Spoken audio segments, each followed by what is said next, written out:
Have you ever read Elizabeth Bowen?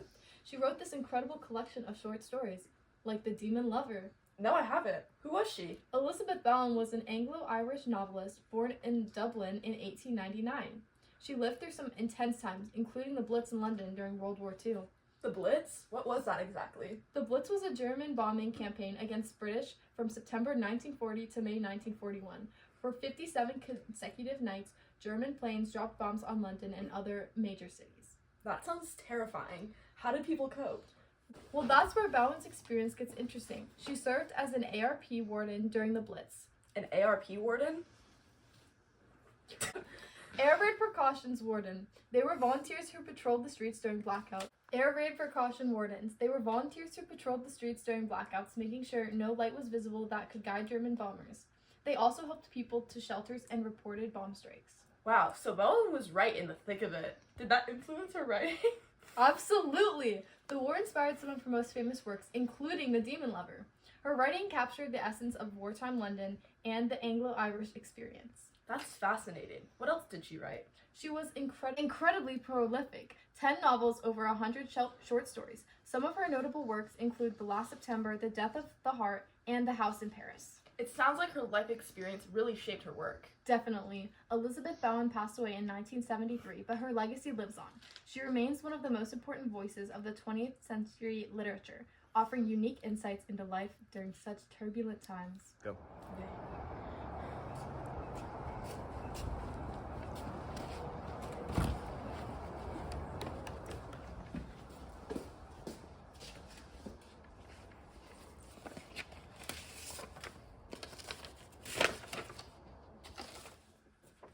Dear Kathleen, you will not have forgotten that today is our anniversary, and the day we said, in view of the fact that nothing has changed, I shall rely upon you to keep your promise.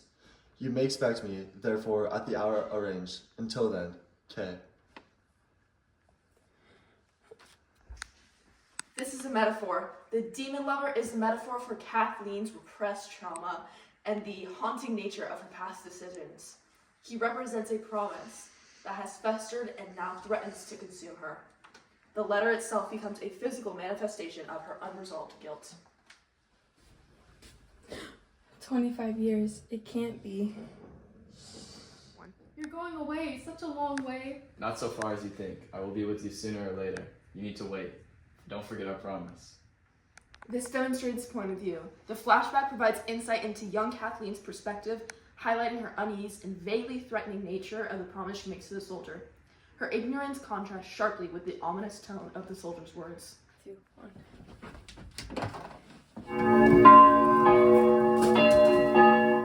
What hour? Oh my gosh, how am I supposed to remember after all these years?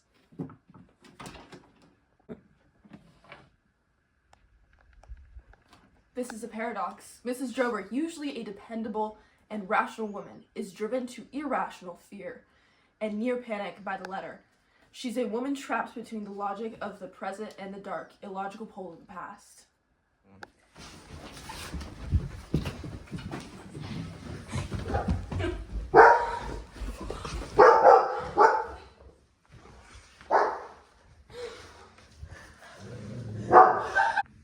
The telephone's cut off. Deliberately. Making toward the thoroughfare in the taxi, she tried not to keep looking behind, but the intense silence, exaggerated by the war damage, made her paranoid.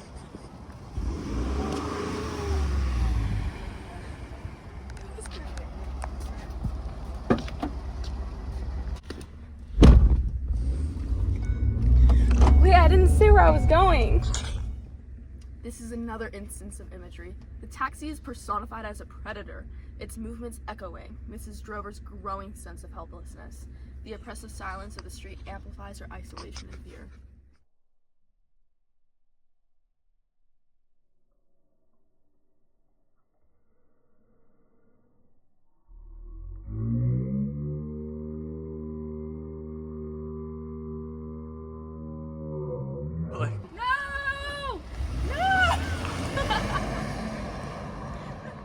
Love you, Miss Bowers.